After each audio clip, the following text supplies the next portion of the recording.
Welcome to Shredder Fanfic. Like, subscribe, and hype video. Join members to gain early access to new videos. The main character, after dying, he gets reborn as Homelander inside of DC. He gets reborn as Superman or Clark Kent's brother. How will Superman change Homelander? What will Homelander do inside of DC? DC, Reborn as Homelander, I am Superman's brother. Chapter 16, Clark pushes himself too far. The forest clearing had become ours. The ground was torn in places, trees split and scorched, rocks shattered into piles of rubble. No one came out here, not this deep, and that was why it worked. Out here, Clark didn't have to hide. Out here, I could guide him without Jonathan or Martha hovering over his shoulder. The night was cool, the moon pale behind thin clouds. I stood with my arms crossed, watching as Clark lifted the same boulder we'd worked on last time. His arms flexed, dirt crumbled under his boots, and the rock came up smooth, steady. No wobbling this time. He held it over his head for a moment, then set it back down with care. I clapped slowly, smiling wide. There we go. That's control. That's exactly what I've been talking about. Clark was breathing hard, his chest rising and falling. But there was a grin on his face. It didn't feel heavy. Because it wasn't, I said calmly. Not for you. Strength isn't the problem. Control is. And you're starting to get it. He laughed nervously, wiping his hands on his jeans. Feels different when I'm not scared. I walked closer, putting a hand on his shoulder, steady and firm. That's the trick. You stop being scared, and suddenly everything makes sense. Fear's the only thing holding you back. He nodded quickly, eyes bright. Okay. What next? I grinned. Let's go a little higher tonight. Flight. We stepped into the middle of the clearing. I tilted my head, watching him. You got off the ground last time. A few feet. Not bad for your first try. Tonight? I want more. Up there, I pointed toward the treetops. Clear them. Clark's eyes widened. That high? Yeah, I said smoothly. You can handle it. Just push off, let yourself rise. Don't fight it. Don't overthink it. Just go. He swallowed hard, glanced at the trees, then crouched. He pushed off and shot into the air. Not smooth, not graceful, but powerful. He soared past the lower branches, leaves whipping around him, until he broke through the top of the canopy. From below, I could see him hovering, unsteady but holding. His arms flailed a little, his legs kicked, but he stayed up. I cupped my hands around my mouth. There you go, Clark. You're flying. He looked down, his face lit with amazement. I'm doing it. Of course you are, I shouted back, calm and steady. You've got this. But then something shifted. His body tilted. He tried to correct, but overcompensated, spinning sideways. His eyes went wide, panic flooding his face. I can't. He dropped, fast, smashing back through the branches, snapping limbs and scattering leaves. He hit the ground hard enough to shake the clearing, the dirt cracking beneath him. I was beside him in an instant, calm, smiling. Easy, easy. You're fine. Clark groaned, pushing himself up. Not a scratch on him, but his breathing was fast, his eyes wild. I lost it. I couldn't control it. I crouched next to him, steady, hand on his shoulder. Yeah, you panicked. That's all. You didn't fail, you panicked. And panic kills control. You keep calm, you stay steady, and it won't happen. He shook his head, his voice tight. But what if I was higher? What if I crashed into a house, or into someone? I cut him off, my tone calm but firm. Clark? Stop. You didn't. You crashed into dirt and trees. And guess what? You walked away without a scratch. You're tougher than this whole forest put together. The only real danger is losing your head. That's why you practice so when it counts, you don't panic. He swallowed hard, still shaky. I squeezed his shoulder. Up again. Right now. No breaks. You don't end on a fall. His eyes widened. But. No buts, I said smoothly, commanding. Get back up there. Prove to yourself you can. Clark hesitated, then crouched again. His hands shook slightly, but he pushed off. This time he rose slower, more cautious, but he cleared the treetops again. He hovered, still wobbling, but steadier than before. I shouted up, calm and warm. Better. That's better. You're holding it. Clark's teeth clenched, sweat on his face. It's hard. Of course it is, I called back. It's new. But you're doing it. That's what matters. For a moment, he steadied, his body finding balance. He hung there above the trees, the moonlight glinting off his face. Then slowly, carefully, he lowered himself back down, landing in the clearing with a heavy thud. He exhaled, smiling faintly. That felt better. I patted his back, firm. Because you didn't let fear win. That's the difference. We moved on. Heat vision. I set up another target, an old tree trunk this time. Same as before. But hold it. Keep the beam steady. Don't jerk, don't panic. Just focus. Clark nodded, narrowed his eyes. The red glow built, then beams burst forward, striking the trunk dead center. But this time, he didn't cut it off.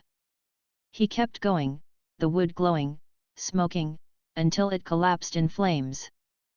His eyes widened. I can't stop it. I stepped forward, calm and firm. Yes you can. Stop. Right now. Breathe. The beams flickered, then cut off. Clark gasped, clutching his face, his breath ragged. It wouldn't stop, it just kept going. I grabbed his shoulders, steady, looking him in the eye. Clark? Look at me. You stopped it. You're fine. The tree's gone, but that's it. Nothing else burned. You held it until you chose to stop. That's control. Not perfect, not easy, but control. He shook his head, voice shaking. It didn't feel like control. It felt like it was using me. I chuckled softly, smiling. That's just power, Clark. It feels bigger than you because it is. But it's still yours. And the more you use it, the smaller it'll feel. Until one day, turning it on and off will be as easy as breathing. You just need time. His breathing slowed, his shoulders relaxing slightly under my grip. I clapped him lightly on the cheek, still smiling. See? No harm done. You're fine. We ended the night with strength drills. Lifting, throwing, catching. Every time Clark hesitated, I pushed him. Every time he panicked, I steadied him. By the time the moon dipped lower in the sky, his shirt was soaked with sweat, his hair stuck to his forehead. But his smile was real. Tired, shaky but real. He looked at me as we walked back toward the farm. I thought I was gonna lose it. But I didn't. I smiled calmly, warmly. Because you didn't quit. You pushed through. That's how you learn. You don't get control by hiding, you get it by fighting the panic until it breaks. He nodded slowly, thoughtful. Thanks. I patted his back firmly. Don't thank me yet. We're just getting started. The farm came into view, the house dark, the barn quiet. Clark looked up at the stars for a long moment before heading inside. His shoulders were straighter now. And I stayed behind in the yard, calm, steady, smiling to myself. Because I could see it working. Clark was learning. And he was learning from me. Chapter 17, Martha starts to notice. The farm had gone quiet for the night. The dishes were washed and put away, the lights upstairs were dark, and Clark had gone to bed hours ago. I could still hear his heartbeat through the ceiling, slower now, steady, easing into sleep. I sat at the kitchen table with a glass of milk Martha had left out earlier, the lantern light soft across the room. It was late, but I wasn't tired. I rarely ever was. The sound of soft footsteps came from the hallway. I looked up to see Martha walking in, her robe wrapped around her, her hair a little undone. She gave me a gentle smile, but her eyes were searching. "Still up?" she asked quietly. I smiled back, warm and easy. "Yet. Just wasn't ready to turn in yet." She nodded, pulling out a chair and sitting across from me. For a moment she didn't say anything. She just folded her hands together on the table, looking at me in that way she did when she was trying to figure something out. Finally, she spoke. "He's different lately." I tilted my head slightly, smiling. "Clark?" "Yes." She paused, her voice soft but serious. "He's carrying himself different. He's more sure of himself. He's smiling more. Even the way he talks to Lana, it's like something's changed." I leaned back a little, calm and steady. "That's a good thing, isn't it?" Her eyes narrowed just slightly. "It is. But I know my boy. He doesn't change like that on his own. Something's been helping him. Someone's been helping him." I chuckled softly, setting the glass down. "And you think that someone is me?" She held my gaze, her voice gentle but firm. "I know it's you." I kept my smile calm and warm. "All right. You're right. I've been spending time with him. Talking to him. Showing him he doesn't have to be afraid of himself." Martha's brows drew together. "Afraid of himself?" I leaned forward, my tone low and steady. "Come on, Martha. You've seen it. Every time he holds back. Every time he shrinks away. He's terrified of what's inside him. And can you blame him? He knows he's different. He knows he doesn't fit. That fear eats at him." Her hands tightened together on the table. "And what have you been telling him?" I smiled wider, my voice smooth. "That he doesn't need to be afraid. That he can trust himself. That he can be more than the nervous, quiet boy hiding on the sidelines. He's stronger than that. He just needed someone to remind him." Martha's expression softened slightly, but worry still lingered in her eyes. "I've noticed. He's more confident. But confidence can be a dangerous thing if it's not careful." I shook my head slowly, calm and reassuring. "No. Confidence is what keeps him from falling apart. Without it, he's nothing but fear and hesitation. That's when he makes mistakes. That's when people get hurt. But when he believes in himself, he's calm. He's careful. He's in control." She studied me for a long moment. "You sound very sure of that." I met her gaze steadily. "Because I am." For a while, the only sound was the faint tick of the clock on the wall. Martha finally spoke again, her voice quieter now. "He listens to you. More than he listens to Jonathan. More than he listens to me sometimes." I smiled, soft and warm. "That's what brothers are for, isn't it? He looks up to me. He always has.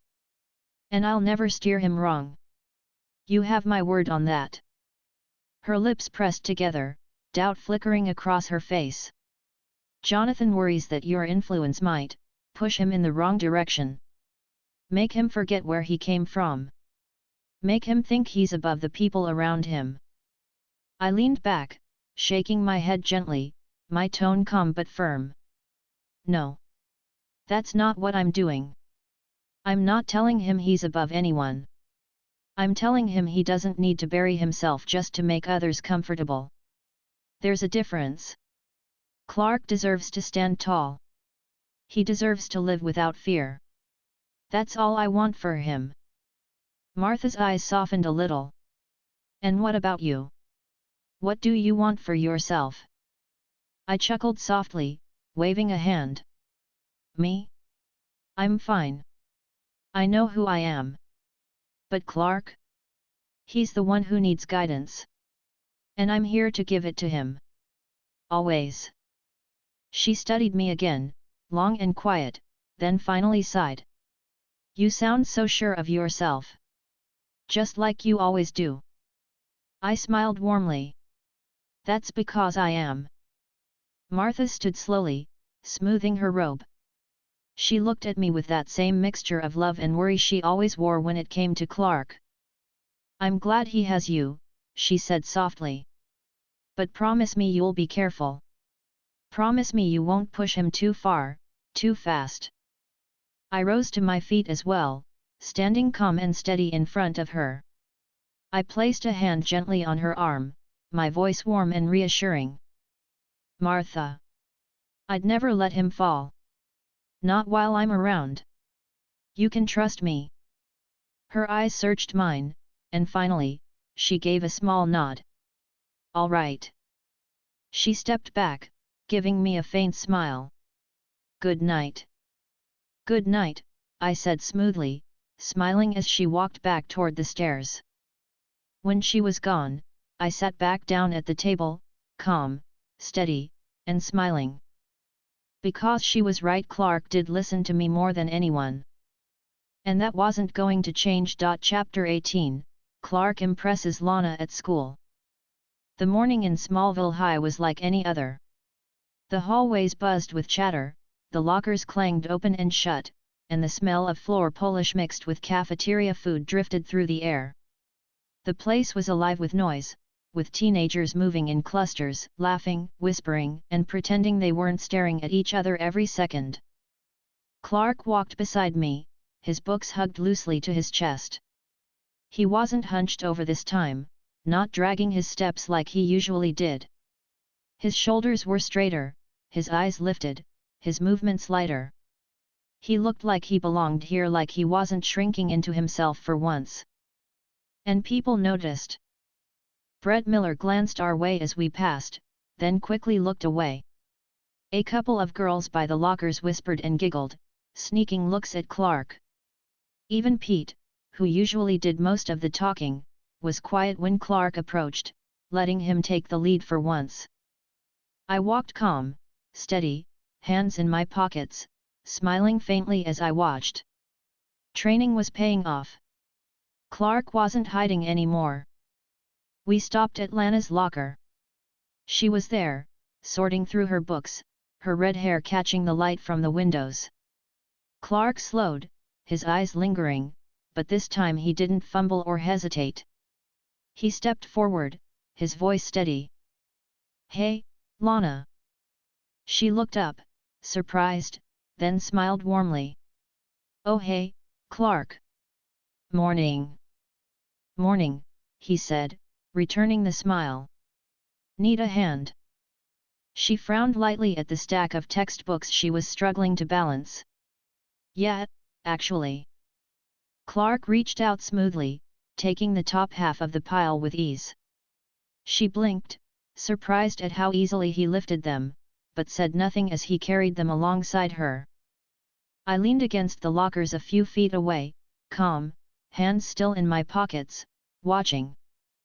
So, Clark said as they walked down the hall, you ready for the history quiz? Lana laughed softly. barely. I stayed up late studying, but it all still feels like a blur. You'll be fine, Clark said. You always do well. She looked at him curiously, tilting her head. You sound confident. Clark smiled, faint but sure. Guess I am. Her brow lifted slightly, impressed. In class, the teacher handed out the quizzes. Clark sat straight at his desk, pencil in hand, and worked calmly. No nervous shifting, no glances at the clock. He finished early, set his paper down, and leaned back, waiting. I watched from the back row, writing lazily on my own paper, my eyes flicking between Clark and Lana. She noticed him too. Her gaze lingered more than once, curious. When the bell rang, papers collected, Lana walked over to him. That quiz was brutal. Clark shrugged, smiling. It wasn't too bad. You say that now, she teased. He grinned a little wider. Want to compare answers later? Just to see. Her eyes lit up slightly. Yeah, I'd like that. I stood as they walked out together, calm, steady, a small smile tugging at my lips. Lunch was where things really changed. The cafeteria buzzed with noise, kids laughing, trading food, crowding tables. Lana sat with her tray, Pete on one side, a couple of her friends on the other. Clark and I joined them. Usually, Clark sat quiet, letting Pete talk. But today, Clark leaned forward, joined the conversation, and when Lana spoke, he listened fully, nodding, smiling, asking questions. At one point, Lana laughed at something Clark said, covering her mouth. Clark, I didn't know you were funny. He blushed slightly but didn't shrink away.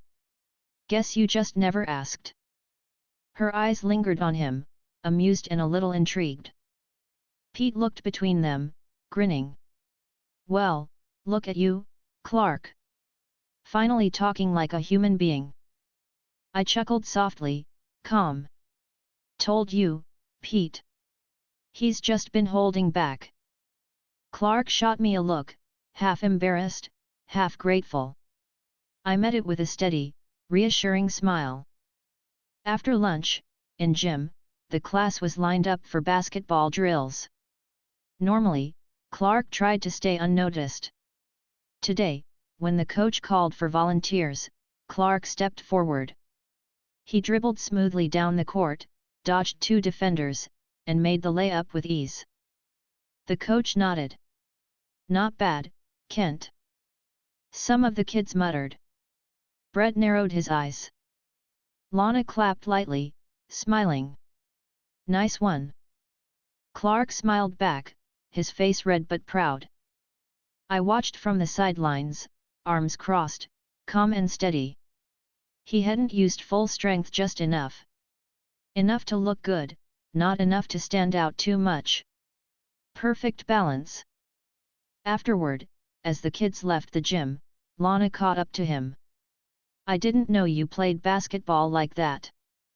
Clark shrugged, smiling faintly. I don't. Just tried today. Well, it worked, she said, grinning. By the end of the day, Lana had stopped seeing Clark as the quiet boy she'd known all her life. She was looking at him differently, curious, warmer, drawn in by the confidence he now carried. And Clark noticed. As we walked home, his steps were lighter, his smile wider. He looked at me once we were away from the school. She actually noticed me. I smiled warmly, calm and steady. Of course she did. You gave her something to notice. That's all it takes. You stop hiding, Clark, and the world sees you. He let out a laugh, shaking his head. I didn't think it could feel like this. I patted his back, firm and reassuring. Get used to it. This is just the beginning. That night, at the dinner table, Martha noticed the same thing Lana had. Clark sat taller, spoke clearer, laughed more freely. When Martha glanced at me, her eyes were soft but questioning. I just smiled calmly, meeting her look without a word. She didn't need to ask. Clark was becoming what he was meant to be. And I was the one guiding him there. Chapter 19, Clark and Lana spend time together. The bell rang, and Smallville High spilled out onto the front steps. Students scattered into the parking lot, some heading for buses, some for cars, others walking down the dusty road that cut through town. The late afternoon sun stretched long shadows across the street, the air warm with the buzz of cicadas. Clark walked beside me, his books under one arm, his expression light. He was smiling, really smiling for the first time in a long while. Lana Lang was standing by the bike rack with her bag slung over her shoulder. When she spotted Clark, she waved. "Clark? Hey!" Clark stiffened slightly, his eyes darting to me. I gave him a calm, steady smile. "Go on." He took a breath, walked over, and I followed a few steps behind. "Hi, Lana," he said, voice even. She smiled. "You headed home?" "Yeah," Clark said, shifting his books. Lana hesitated, then asked, "Want to walk with me? I've got to stop by the store before I go home. Could use the company." Clark blinked, caught off guard. Sure. Yeah, I'd like that." Her smile widened. "Great." She glanced at me. "You coming too?" I tilted my head, still smiling. "I'll walk with you part of the way. Then I'll give you two some time." Lana looked amused. "All right." Clark shot me a quick, grateful glance. We started down the road, the three of us together. The chatter of students faded behind us as we moved away from the school, the gravel crunching under our shoes. Lana carried her bag over one shoulder, Clark holding his books, and I walked on Clark's other side, calm, hands in my pockets. "So," Lana said after a moment, "you both grew up on the farm, right?" "That's right," I answered smoothly before Clark could fumble. "Born and raised?" "Well, almost. You know how it is." She nodded. "Your parents are the nicest people. Your mom helped mine with something last month. She said she owes her a pie." Clark smiled faintly. "That sounds like Mom." Lana laughed. "Yeah. She's sweet." Clark's eyes softened a little, and I watched him carefully. He was opening up, step by step, but he needed steadying. "You've got good parents," I said, smiling warmly. "Clark and I both got lucky." Clark glanced at me again, almost relieved, then nodded. "Yeah. We did." At the general store, Lana grabbed a basket and started pulling a few items off the shelves: milk, flour, some apples. Clark carried the basket for her without being asked. "You don't have to," she started. "It's fine," Clark said, smiling. "It's not heavy." She looked at him curiously. "You make it look easy." Clark froze for half a second, then glanced at me. I stepped in smoothly, calm. "He's stronger than he looks. Farm chores will do that." Lana laughed lightly. "Guess so." Clark relaxed, smiling faintly again. At the counter, Clark pulled a few crumpled bills from his pocket before Lana could pay. "Clark, you don't have to." He shrugged. "I want to." She smiled softly at him. I watched, calm, steady, smiling to myself. He was learning. We left the store and walked further down the road. The fields stretched out around us, golden in the sunlight, the town fading behind. After a while, I slowed my pace, letting the two of them move a few steps ahead. Clark noticed, hesitated, then kept walking beside her. Lana glanced back at me. You sure you don't mind? I smiled warmly. Not at all. You two go on. I'll catch up later. Clark shot me another look, nervous but grateful. I gave him a calm nod, steady and reassuring. Then I stopped at the side of the road, hands in my pockets, watching as Clark and Lana walked on together. Their voices carried faintly back to me. So, Lana said, you've been different lately. Clark's voice was quiet but steady. Different how? More confident. You're talking more. You're not. I don't know. You're not hiding so much. Clark hesitated, then said, maybe I just realized I don't need to. Lana smiled at him. Well, I like it. It's nice seeing this side of you. Clark's face lit up, his smile wider now. Thanks. They walked further, their voices dipping lower as they talked, their laughter carrying back to me every so often. I stayed where I was, calm and steady, watching. Clark didn't need me hovering over every word. He needed space to prove to himself that he could do this. And he was. By the time the sun dipped lower, they reached the crossroads where Lana would turn toward her house. I caught up to them then, calm and casual. This is me, Lana said, smiling. Thanks for walking with me. Clark smiled back. Anytime. She looked at him a little longer, then added, see you tomorrow.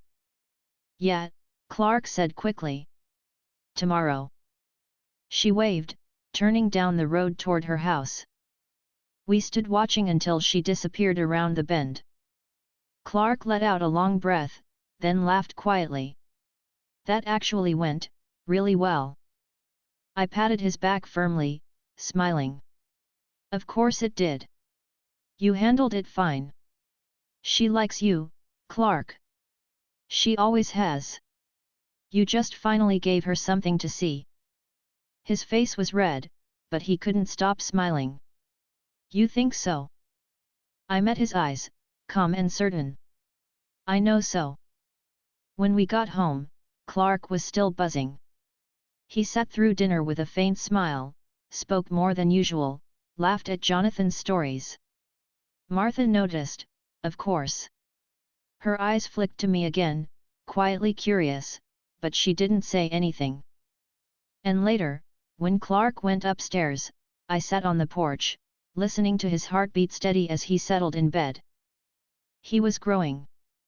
Confident. Sure. And Lana Lang was starting to see him as more than just the quiet boy on the farm. Exactly as I wanted. Chapter 20, Clark confesses his feelings to you. The night on the farm was quiet, the cicadas humming in the fields, the crickets filling the air with their steady rhythm. The house lights were dim, Martha and Jonathan already in bed.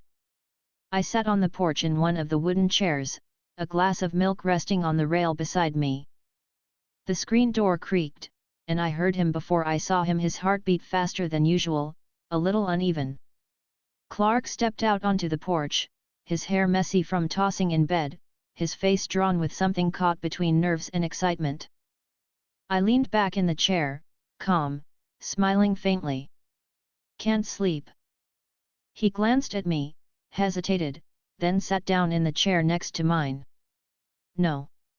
Just. I couldn't stop thinking. About what? I asked smoothly, though I already knew. His eyes darted toward the fields, then back to me. Lana. I smiled a little wider, calm and steady. Ah. Finally saying it out loud, hey. Clark's cheeks flushed, and he shifted uncomfortably. I think I mean, I know I like her. I turned my head to face him directly, my voice warm. Of course you do. You've liked her for years, Clark. Only difference is, now you've got the confidence to admit it. He swallowed, looking down at his hands. Yeah, but, what if she doesn't feel the same? What if I say something and it ruins everything? I chuckled softly, shaking my head. Clark? She likes you. I've seen it. I watched her look at you today. You don't get those kinds of smiles from someone who isn't interested. His eyes flicked up at me, uncertain. You really think so? I leaned forward slightly, my tone calm but firm. I don't think. I know. Lana's interested. You just need to stop second-guessing yourself and show her the same interest back. Clark let out a slow breath, still fidgeting. I don't know what to say to her. I smiled, leaning back again. You don't need some magic line. You don't need to put on an act. Just tell her what you feel. Straightforward. Honest. Girls like that. Especially Lana. He was quiet for a moment, chewing on the inside of his lip. What if I say it wrong? I reached over, clapping his shoulder firmly, steady. Clark. There is no wrong if it's the truth. You walk up to her, you tell her you like her, and you see what happens. That's it. No games. No rehearsed speeches.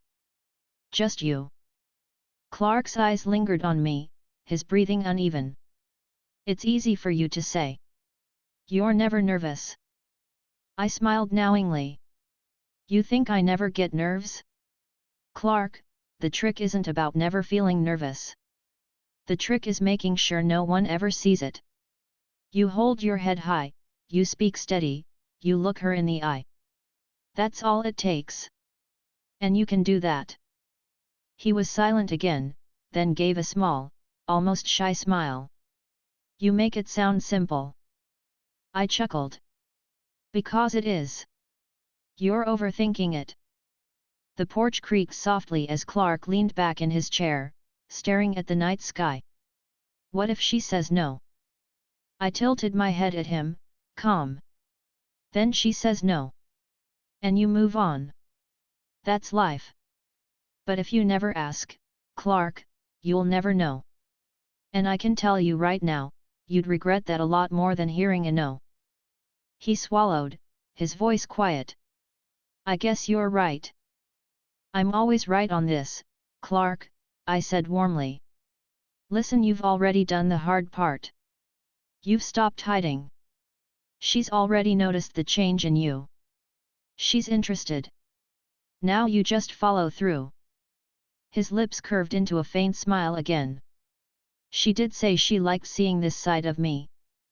There you go, I said smoothly. That's your opening. That's her telling you she likes the new Clark. You just keep showing her that. Clark was quiet for a long moment, then he finally turned his head, looking at me seriously. Can I ask you something? Sure. Why are you helping me like this? You could just, let me figure it out myself. I smiled calmly, steady. Because you're my brother. And I'm not going to sit by while you trip over yourself when I can help you. You've got everything you need, you just need someone to show you how to use it. That's what I'm here for. Always. His face softened, gratitude flickering across his expression. Thanks. I patted his shoulder again, firm and reassuring. Don't thank me yet. You've still got to do the hard part yourself. But when you do, you'll see.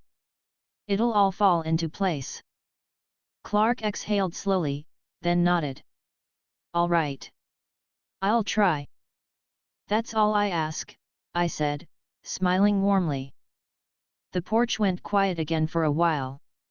Clark sat back, the tension in his shoulders slowly easing as he stared out at the fields. His heartbeat was still fast, but calmer now than when he'd first walked out here. Finally, he stood, shifting on his feet. I should try to get some sleep. I nodded, calm and steady. Go on. You'll need your energy. Tomorrow's a new day. He gave me a small smile, then headed back inside, the screen door creaking shut behind him. I stayed on the porch, listening as his footsteps creaked up the stairs, then slowed as he settled back into bed. He was learning to trust himself. Learning to take steps he never would have taken before. And he was doing it because of me. Chapter 21, Clark tries to tell Lana. The morning sun cut across the fields as Clark and I walked toward the school. His books were tucked tight under his arm, his jaw set in a way that told me he was thinking about only one thing.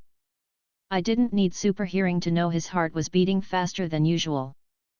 I glanced at him, calm, steady, smiling faintly. So. Today's the day, hey. Clark's eyes flicked toward me, then away. I think so. I chuckled softly. You think so? Come on, Clark. We talked about this. No hesitating. No overthinking. You tell her the truth. Straight and simple. He exhaled slowly. Right. Straight and simple. I clapped his shoulder firmly. Good. That's the way. The school hallways were buzzing as always, kids crowding their lockers, laughing, whispering. Clark walked taller than before, but I could feel the tension rolling off him. His eyes kept scanning the hall, searching. And then he saw her. Lana was by her locker, pulling out her books, her hair catching the light from the windows. She looked up, smiled when she saw Clark. Morning, Clark. Clark smiled back, faint but steady. Morning, Lana. I leaned against the lockers nearby, calm, watching. She glanced at me with a polite nod, then looked back at Clark. Did you finish the history homework? Yeah, Clark said quickly. If you want, I can show you what I wrote later. She smiled. That'd be great. Thanks. Her eyes lingered on him a moment longer than necessary before she turned back to her books. Clark looked at me as soon as her head was down. His throat tightened. I gave him a calm nod, my voice low. Not later. Today. Before the day's done, you tell her. Clark swallowed hard, nodding. Okay. First period passed in a blur. Clark stared at his notes more than he wrote, his mind somewhere else. I watched him from across the room, calm and steady. Every time his nerves started to get the better of him, I caught his eye and gave him a small, reassuring smile. By lunch, he was wound tight. We sat at our usual table, Pete rambling about football, but Clark barely heard a word. His eyes kept drifting to where Lana sat with her friends. Finally, I leaned closer, my tone warm but firm. Stop stalling. Go sit with her. Clark's eyes widened. What? No, I can't just. Yes, you can, I cut in smoothly. She's not going to bite, Clark. You sit with her, you talk to her, and then you tell her what you feel. That's it. He hesitated, then pushed his tray back and stood. His hands were trembling slightly, but he crossed the room and slid into the seat across from Lana. She looked up, surprised, then smiled. Clark? Hi. Hi, he said, steady enough. Her friends exchanged looks, then drifted off, giving them space. I watched from my seat, calm, a faint smile tugging at my lips. Perfect. Clark and Lana talked quietly through lunch. I caught bits of it: school, chores, little things, but mostly I watched Lana's expression. She was smiling more, leaning in, her eyes soft when she looked at him. When the bell rang, Clark walked back over, his face red but his smile wide. She laughed at my jokes, he whispered, almost in disbelief. I chuckled softly. Of course she did. She likes you, Clark. Stop acting like it's impossible. He nodded quickly, still buzzing. I'll tell her after last period. I will. I smiled warmly. That's the spirit. The final bell rang. The students spilled out into the hall, crowding toward the doors. Clark's heart was hammering so hard I could hear it over the noise. He spotted Lana at her locker again, alone this time. I leaned close, my voice calm and commanding. Go. Now. Clark nodded, gripping his books tighter, and walked over. I stayed back, leaning against the wall, close enough to hear. Hey, Lana, Clark said, his voice just a little shaky. She looked up and smiled. Hey, Clark. He swallowed, his hands tight around the books. I wanted to talk to you. Just for a second. She tilted her head, curious. Sure. What's up? Clark's throat worked, his eyes flicking toward me. I gave him a calm nod, steady and reassuring. He took a breath. I like you, Lana. She blinked, surprised. Clark rushed on, his voice faster now. I've liked you for a long time, but I never really said it. I just thought I should tell you. The hallway seemed to go quiet in that moment. Lana's eyes searched his face, wide and thoughtful. For a second, Clark looked like he might bolt. His hands were trembling, his breath uneven. But then Lana smiled softly. Clark, she paused, then smiled wider. I like you too. Clark froze, his jaw dropping slightly. You do. She laughed gently. Yet. You've always been sweet. I just didn't think you noticed me like that. His face lit up, the tension draining away. Of course I noticed you. Her cheeks flushed faintly. Well. I'm glad you told me. The bell rang again for after-school activities, the hall filling with noise. Lana gathered her books, still smiling. Walk me out. Clark nodded quickly. Yet. Of course. They walked out together, side by side, her shoulder brushing his arm. I followed a few steps behind, calm, steady, smiling faintly. Outside, the late afternoon sun stretched across the parking lot. Lana stopped by the bike rack, shifting her books. I've got to head home, but, see you tomorrow, she asked. Clark nodded, his smile wide. Yet. Tomorrow. She gave him a quick wave and headed down the road. Clark stood there for a moment, stunned, then turned to me, his face red but glowing. She said she likes me. She actually said it. I clapped his shoulder firmly, my smile warm. Told you, Clark. You just needed to stop hiding. You did it. And now you've got her attention. His eyes shone, his whole face alive with energy. I can't believe it. Believe it, I said calmly. Because it's real. And you made it happen. He laughed quietly, shaking his head. I never could have done it without you. I squeezed his shoulder tighter, steady. Sure you could have. But you didn't have to. That's the point. Back at the farm that night, Clark sat through dinner quieter than usual, but it wasn't the old nervous silence. It was the kind where he was holding something inside, something good. His smile kept tugging at the corners of his mouth. Martha noticed, of course. Her eyes flicked between the two of us, but she didn't ask. Afterward, Clark joined me out on the porch again, his voice low but full of excitement. I can't stop thinking about it. She really said she likes me. I smiled, calm and warm. Get used to that feeling. You earned it. Clark leaned back in the chair, his eyes on the stars. His heartbeat was still fast, still uneven, but this time it wasn't nerves. It was happiness. And I sat there beside him, steady, smiling faintly.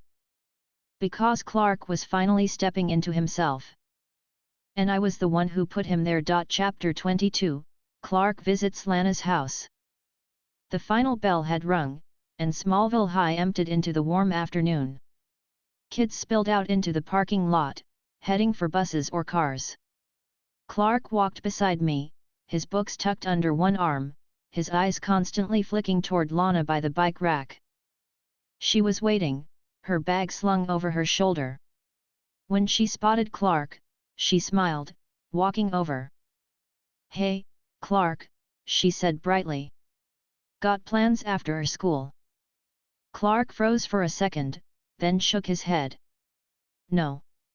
"Why?" "I was wondering if you could come by my place. My parents bought a new feed sack for the barn animals, and it's too heavy for me to move on my own. Thought maybe you could help me carry it." Clark's face lit up. "Yeah, of course. I can do that." Her eyes flicked toward me. "You too?" I smiled warmly, calm. "I'll walk with you, sure. But Clark's your guy for the heavy lifting." She laughed. "All right then. Let's go." We walked the few blocks from the school to Lana's house. The Lang property sat on the edge of town, a modest farmhouse with a red barn behind it, fields stretching into the distance. The paint was worn in places, the fences patched, but it had that lived-in warmth. Lana's mom was out front in the garden when we arrived. She looked up, surprised. "Lana, you brought company." "Hi, Mrs. Lang," Clark said politely, his voice steady but shy. "We came to help." "Oh, Clark Kent," she said with a smile. "And Jonathan's other boy too. Well, aren't you both looking sharp today?" I stepped forward, charming as ever, shaking her hand firmly. "Ma'am. Thank you for having us." She seemed pleased, brushing her hands on her apron. "Well, you're both welcome. Lana, the sack's still by the barn door." "Got it," Lana said, waving for Clark to follow. I smiled faintly, letting Clark go on ahead with her while I lingered a moment, chatting with Mrs. Lang. My tone stayed calm, warm, reassuring, keeping her comfortable while Clark took the lead. At the barn, the heavy feed sack sat upright against the door frame. Lana gestured at it. "See? Too much for me." Clark stepped forward, crouched, and lifted it with ease. His muscles barely strained, though he made sure not to look like it weighed nothing at all. He carried it into the barn and set it down by the storage bins. Lana blinked, impressed. "Wow! You made that look easy." Clark rubbed the back of his neck, trying not to grin too wide. "Guess I've had practice." She smiled warmly. "Thanks. That saved me a lot of time." I leaned against the door frame, calm, watching. Clark was holding himself well, confident, not overeager.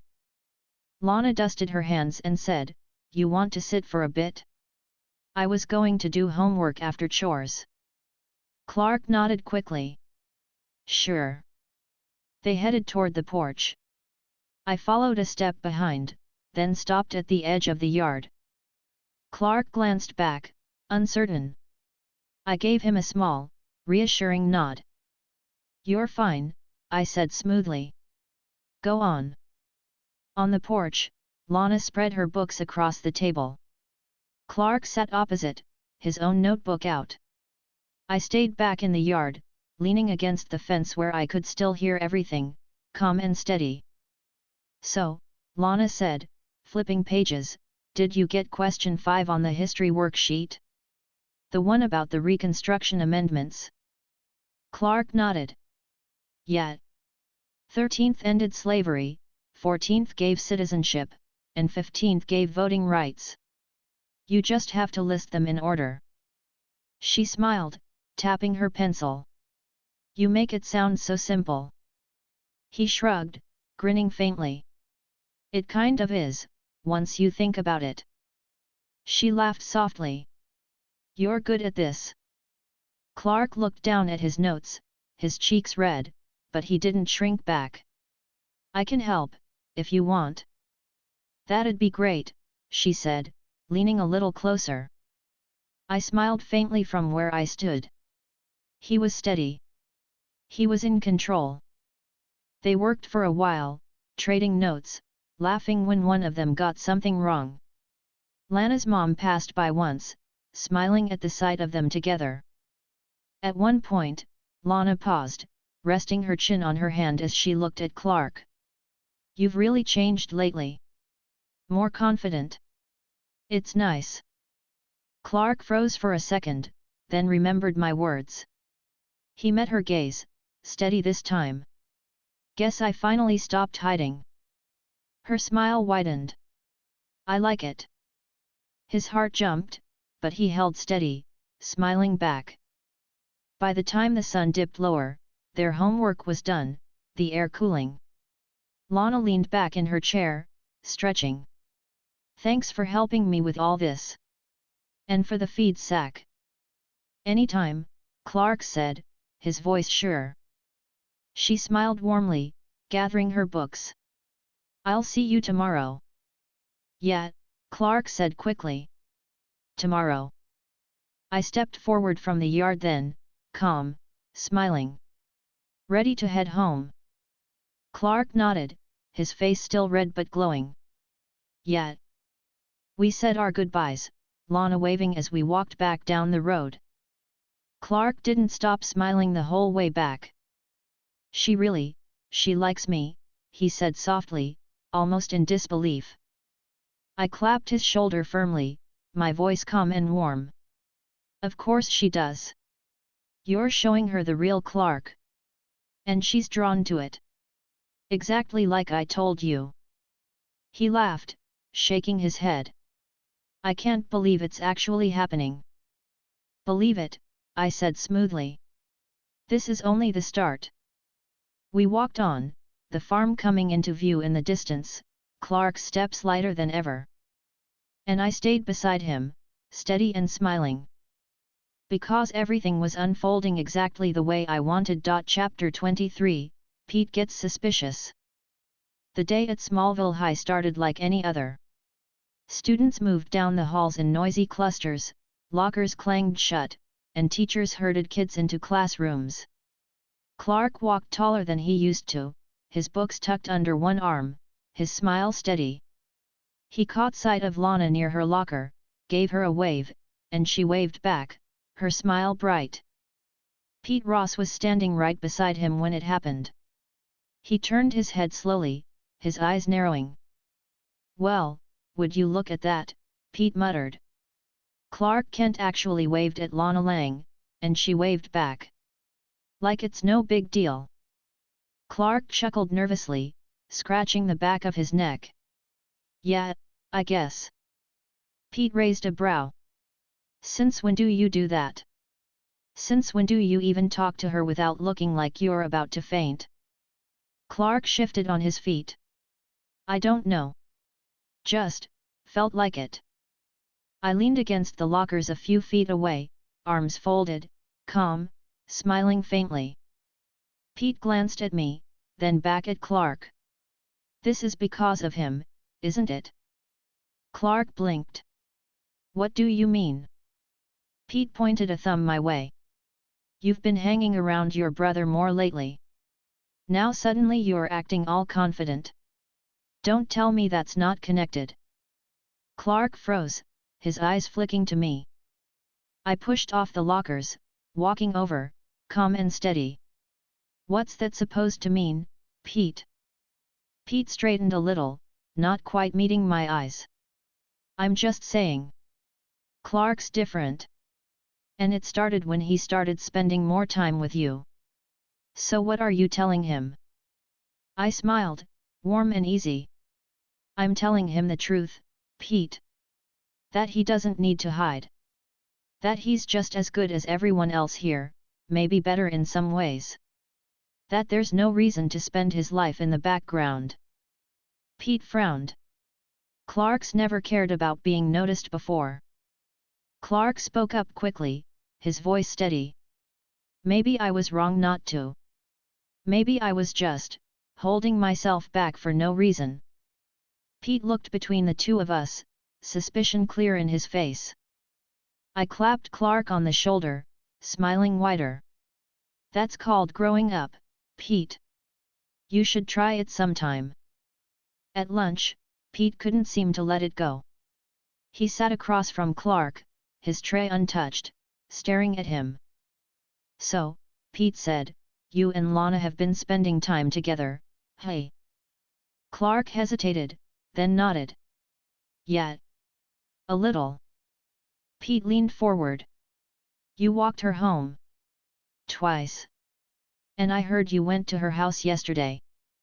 Clark flushed. We just did homework. And I helped her move a feed sack. That's it. Pete smirked. That's not nothing, Clark. That's a lot more than you've ever done before. And don't tell me it's just homework. Clark opened his mouth, then closed it again, unsure. Pete sat back, crossing his arms. Man, you're like a whole different person lately. What happened to you? I leaned in smoothly, calm, my voice warm but firm. He didn't become a different person, Pete. He finally stopped pretending to be smaller than he is. That's all. Pete narrowed his eyes at me. And you're the one who told him to do that. I smiled faintly. Someone had to. After school, Pete followed us out of the building. He caught Clark by the arm when Lana wasn't around. Seriously, Clark? You gotta tell me what's going on. You don't just wake up one morning and turn into a whole new guy. Not without a reason. Clark's heartbeat stuttered, his eyes flicking to me. I stepped closer, calm and steady. You want to know the reason, Pete? The reason is simple. Clark decided he doesn't want to waste his life fading into the background. He's better than that. He's stronger than that. He deserves more than that. That's the reason. Pete studied me carefully, then looked at Clark. And you believe him? Clark hesitated, then straightened, his voice firmer than before. Yeah. I do. Pete frowned, shaking his head. I don't know, man. You're not the same. You're acting strange. I chuckled softly, my voice smooth. He's not strange, Pete. He's just finally being himself. Maybe that's hard for you to recognize because you're used to him being quiet and nervous all the time. But trust me, this is who he is. And you'll see that soon enough. Pete's mouth tightened, but he didn't argue. That evening, Pete came by the farm under the excuse of returning a borrowed book. Martha greeted him at the door, warm as always, and sent him out back to find Clark. I was there in the barn with Clark, stacking bales of hay like it was nothing. Clark was doing the same, careful to move them at a believable pace. Pete stood in the doorway, arms crossed. So this is what you've been doing? Spending all your time out here with him? Clark turned, wiping his hands on his jeans. Pete, come on. It's just chores. You know that. Pete shook his head. Nah. It's more than that. You're different now, Clark. And it's because of him. He pointed at me. You're not the same guy I've known since kindergarten. I walked over slowly, calm, steady, smiling faintly. You're right. He's not the same. He's better. More confident. Stronger. And that's because he finally has someone pushing him to stop being afraid of his own shadow. Pete's eyes narrowed. Maybe. Or maybe you're just messing with him. Filling his head with ideas that aren't him. Clark's voice rose, defensive. Pete, that's not true. He's not messing with me. He's helping me. You wouldn't understand. Pete stared at him, hurt flickering across his face. I wouldn't understand? I'm your best friend, Clark. Clark hesitated, his face tight. I know. But this isn't something you can help me with. He can. Pete looked at me again, suspicion deep in his eyes. Yet. That's what I'm afraid of. I smiled calmly, my voice smooth. Don't be. Because I'm not leading him anywhere bad. I'm just making sure he doesn't waste the life he's been given. You should be glad for him, Pete. He's finally stepping into who he's supposed to be. Pete didn't answer. He just stared at us a moment longer, then turned and walked away. Clark let out a long breath, his shoulders sagging. He's mad. I put a firm hand on his shoulder, steady. He'll get over it. Friends always do. Don't let his doubts shake you. You're on the right path, Clark. And I'll keep you there.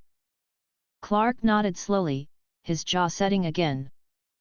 And I smiled faintly, calm and certain.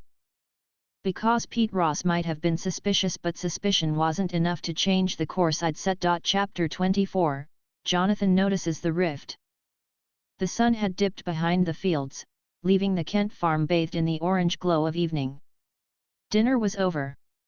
Martha cleared the plates, the smell of roast chicken and fresh bread still lingering in the kitchen. Jonathan lingered in the living room, leaning back in his chair with a thoughtful look.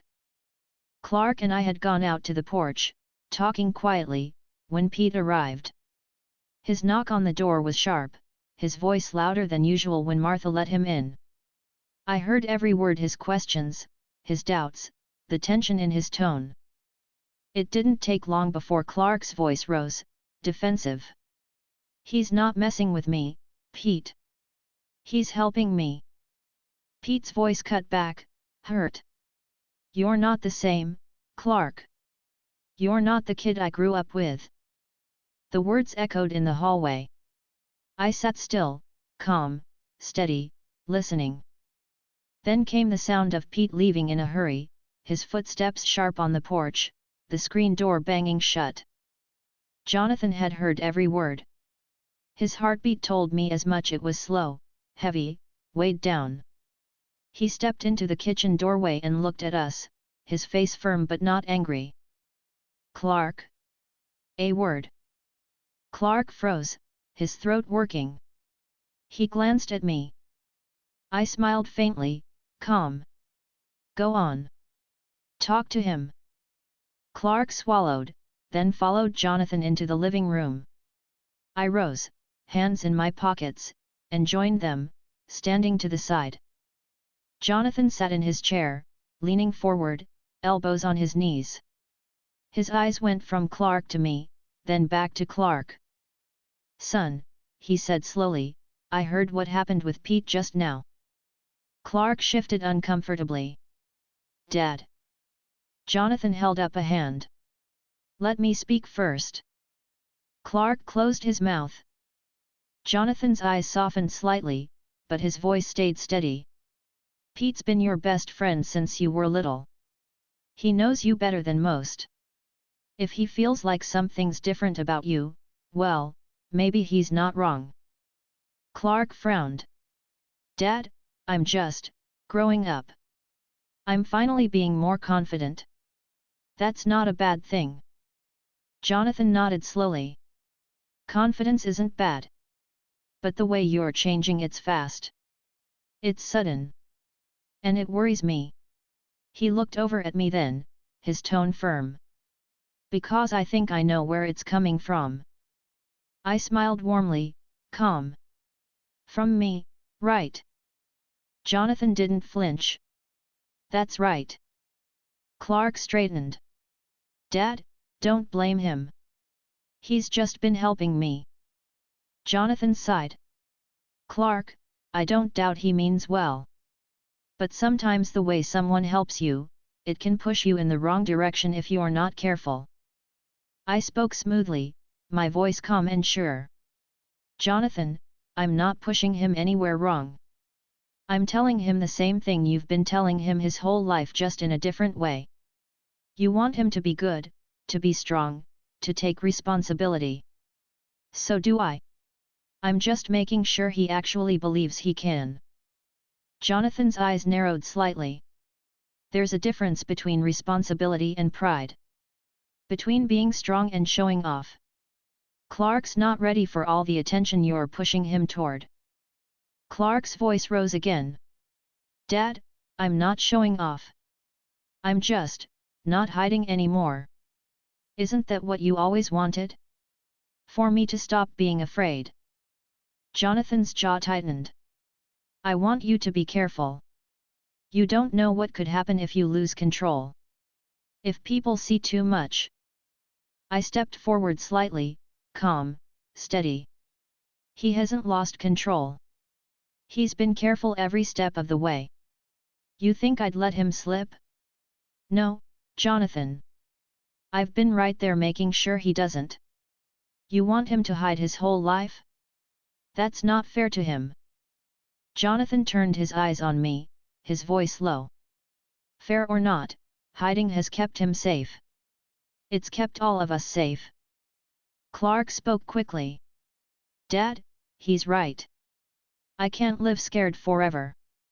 I can't pretend I don't care about things like Lana, or school, or being seen. That's not living.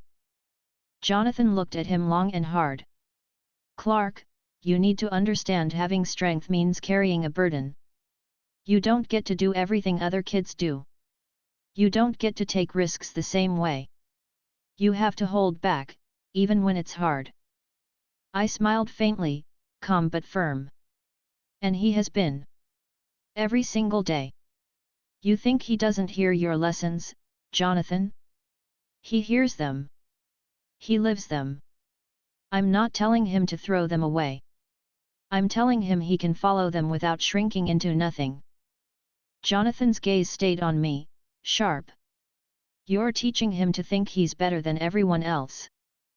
I tilted my head, smiling wider. He is better. And so are you, deep down, if you'd admit it. That doesn't mean he looks down on anyone. It just means he doesn't pretend to be less than what he is. Clark's voice broke through, steady now. Dad, I need both. I need what you teach me and what he teaches me. Together. I can't just be one or the other. Jonathan's eyes softened at his son's words, but the tension didn't leave his face. He leaned back in his chair, sighing heavily. Clark. I just don't want to lose you to something you can't come back from. Power changes people. Attention changes people. You've got to stay grounded. You've got to remember who you are. I placed a hand on Clark's shoulder, calm and warm. And he will. Because he's got both of us. You, keeping him humble. Me, keeping him strong. That balance is what he needs. Clark nodded quickly. He's right, Dad. I can handle this. I promise. Jonathan studied him for a long moment, then finally leaned forward again, his voice softer. You'd better, son. Because once you cross certain lines, there's no going back. Clark swallowed, but he didn't back down. I understand. Jonathan's eyes flicked to me one last time. And you don't push him harder than he can handle. He's still a boy. I smiled faintly, calm and unshaken. He's more than that. But don't worry, Jonathan. I'll never let him fall. Jonathan didn't answer. He leaned back, weary, his eyes still full of concern. Clark and I left the room together. As soon as we stepped outside, Clark let out a long breath, tension easing from his shoulders. He doesn't get it, Clark muttered. He thinks I'm going to lose control. He doesn't see I'm stronger than that. I squeezed his shoulder firmly, steady. He'll come around. Deep down, he just wants to protect you. That's fine. Let him worry. You and we know the truth. You're ready for more. And I'll make sure you get it. Clark nodded slowly, his jaw set. Yeah. You're right. I smiled warmly, calm and certain. Because Jonathan might have tried to slow him down. But Clark trusted me. And that was what mattered. Chapter 25, Jonathan speaks to Martha. Dinner dishes clattered softly in the kitchen sink. Martha worked quietly, rinsing and stacking, her hands practiced from years of habit. Jonathan sat at the table, his hands folded, staring at the wood grain as if it might give him an answer. The house was quiet otherwise. Clark had gone upstairs to finish his homework. I'd stepped out onto the porch, leaning back in the chair, watching the last light fade over the fields. But Jonathan hadn't moved. His jaw was tight, his brow furrowed, the conversation from earlier still weighing on him. Finally, Martha glanced over her shoulder. "You've been awful quiet tonight." Jonathan exhaled slowly. "Just thinking." She dried her hands on a towel, setting it aside. "About Clark?" Jonathan nodded. "About Clark. And about him." Her expression softened. "You mean his brother?" He leaned back in his chair, shaking his head. "Martha, I don't like it. I don't like how fast Clark's changing. I don't like how much of it's coming from him." She walked over, sitting down across from him. "Jonathan, you can't expect Clark to stay a boy forever. He's growing up. He's finding his voice. That's natural." Jonathan's voice stayed steady, but his eyes were hard. "Natural, sure. But this isn't just growing up. It's too fast. Too sudden. Clark's different in a way that doesn't sit right with me. And every time I ask myself why, the answer's the same: because of him." Martha folded her hands. "He's been good for Clark in some ways. Clark's smiling more. He's speaking up more. He's not so weighed down. You can see it." Jonathan sighed. "I see it. But I also see Clark getting closer to being reckless. He doesn't know where the line is. And I don't know if his brother's teaching him to look for it." Her eyes softened. "Jonathan." He leaned forward, voice lower. "Martha, you heard Pete earlier. He's known Clark his whole life, and even he says something's off. That boy's worried. I am too." Martha sat quiet for a moment, then spoke carefully. "So what are you saying? That he's a bad influence?" Jonathan's jaw tightened. "I'm saying I don't trust the way he pushes Clark. I've spent Clark's whole life teaching him caution, patience, restraint. And now, in just a few months, all of that's unraveling because his brother tells him he's better than everyone else." Martha looked down at her hands, her voice gentle. "But Jonathan, maybe Clark needs both. He needs your voice, yes. But he needs his brother's too. Maybe together it makes him stronger." Jonathan's reply came quick. "Or maybe it pulls him apart." I sat still on the porch, listening to every word.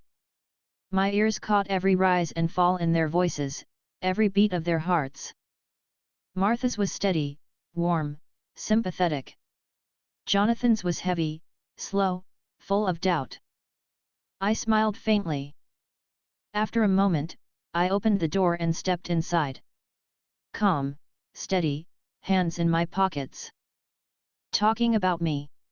I asked, my tone light but warm. Martha looked up quickly, startled. Jonathan's eyes hardened, though he didn't move. I walked further into the room, my voice smooth. "It's all right. I don't mind. I'd rather you be honest with me." Jonathan leaned back in his chair, his tone firm. "You were listening." I smiled faintly. Of course I was. Hard not to, with ears like mine. He didn't smile back. "Then you know where I stand." "I do," I said calmly, pulling out a chair and sitting across from him. "And I respect it. You're his father. You've got every right to worry." Martha glanced between us, tense but quiet. I leaned forward slightly, my voice warm but steady. But let's be clear. I'm not undoing what you've taught Clark. I'm not making him reckless. I'm giving him confidence. The kind you were never going to give him, because all you ever teach him is to hold back. Jonathan's eyes narrowed. Holding back is what's kept him safe. And hiding will keep him miserable, I countered smoothly. Clark's not meant to live afraid of himself. He's stronger than that.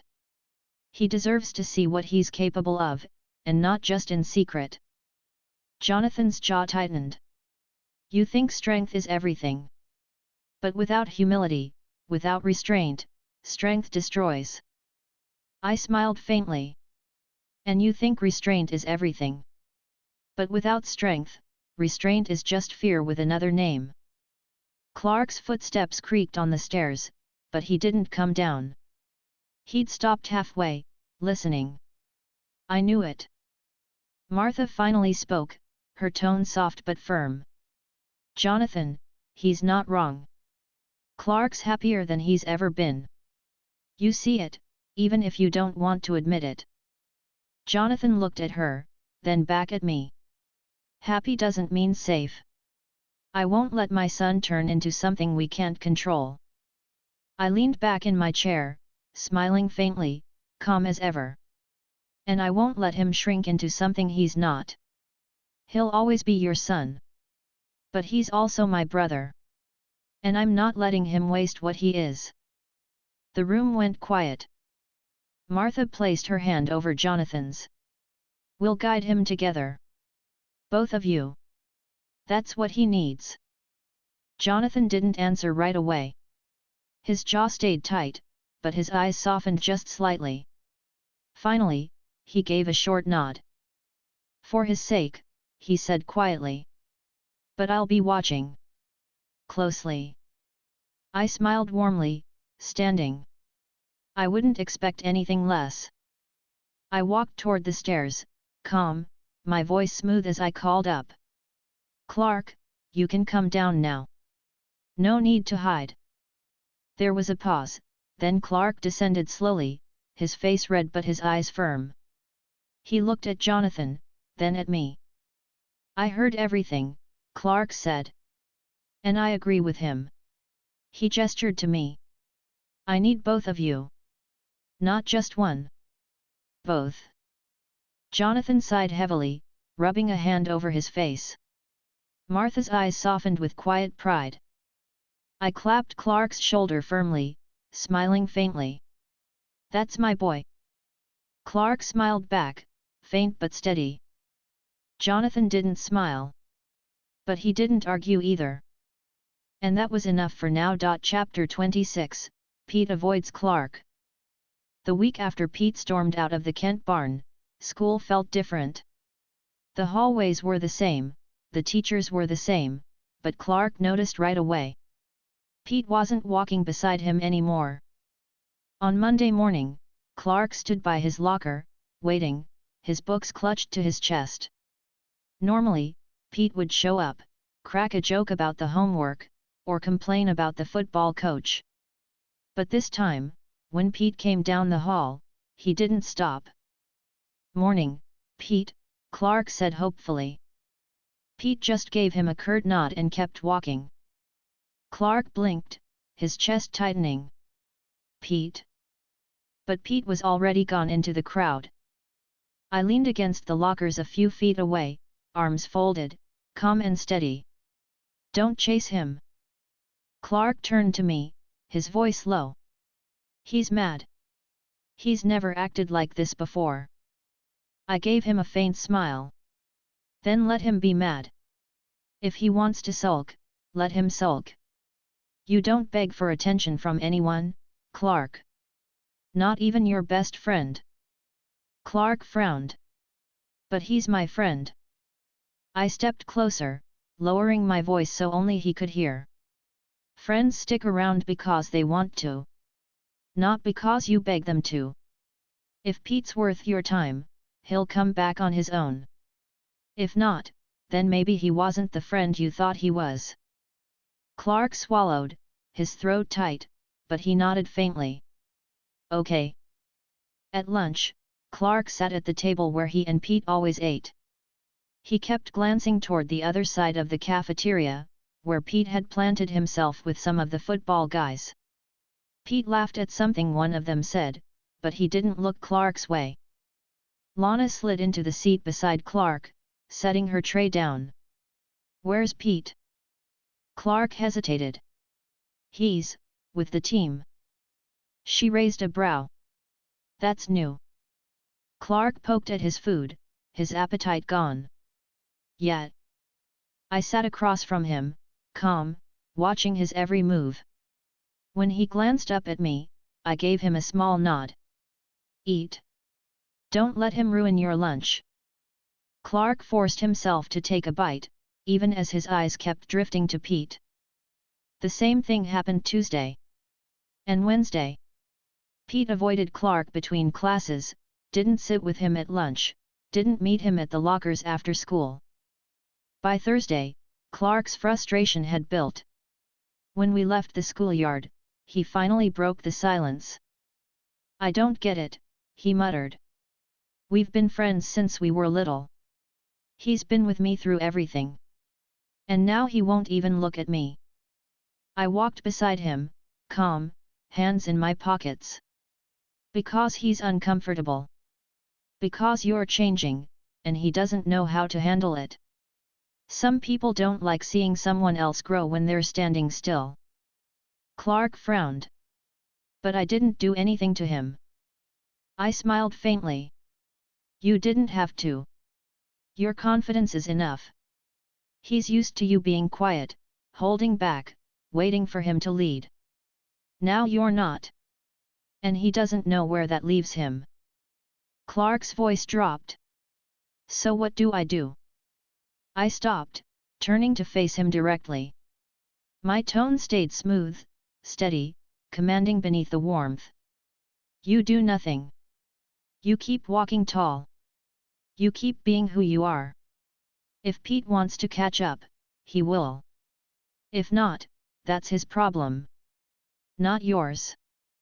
Clark stared at me for a long moment, then finally nodded. "All right." That evening, back at the farm, Clark sat on the porch steps, his elbows on his knees. I stood nearby, watching the horizon. "He's not coming around," Clark muttered. "It's been 4 days. He's barely said 10 words to me." I looked down at him, calm. "So? You think you can't live without Pete Ross? Clark, you're stronger than that. You don't need his approval. You don't need anyone's." Clark's jaw tightened. "He's my best friend. And maybe he still will be," I said smoothly. "But right now, he's choosing distance. Respect that. Let him sit with it. If the friendship's real, he'll come back. If not, then you've outgrown him." Clark's eyes dropped to the ground. He didn't like the answer, but he didn't argue. On Friday, Lana noticed the shift. She walked with Clark after school, glancing back at Pete in the distance. "You two had a fight?" she asked gently. Clark hesitated. "Sort of. He doesn't like how I've been acting." Lana frowned. "Acting how?" Clark gave a small shrug. "More confident, I guess." She smiled faintly. "Well, I like it." His face reddened, but he smiled back. I followed a few steps behind, calm, watching. Pete saw us from across the road, his jaw tight, his eyes dark. He turned and walked the other way without a word. Clark's smile faltered when he noticed. I leaned in, my voice low, firm. "Don't let him see you upset. Keep walking. Keep smiling. You're not chasing him." Clark straightened, holding his head higher. Lana looked at him with quiet approval, and Pete was left behind. That night, after chores, Clark found me in the barn. He leaned against the door frame, his voice low. It hurts. Even if I don't want it to. It hurts. I set down the bale of hay I'd been moving and walked over, calm, steady. I put a hand on his shoulder. Of course it does. You've known him your whole life. But pain isn't weakness, Clark. It's proof you care. And caring doesn't mean you bend over for someone who's walking away from you. Clark's eyes lifted to mine. So I just let him go. I smiled faintly.